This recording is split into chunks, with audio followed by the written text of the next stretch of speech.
mabalang ko na ba na magtuktok sa balay delivery. Tapos di pa adto na Valentine's ba to dakong aron may i-deliver na bulaklak pas basket na chocolate. May sulit pa na kwarta na kuha pa paper. Ato siya sa Korea, may nila to siya mag-surprise.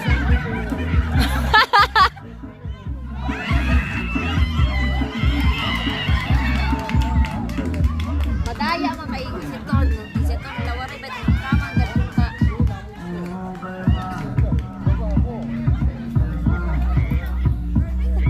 Ano? Wala ka na nagtrabaho sa tuante. Ha? Naginundang ka na niya. Nag-apartment ka nala.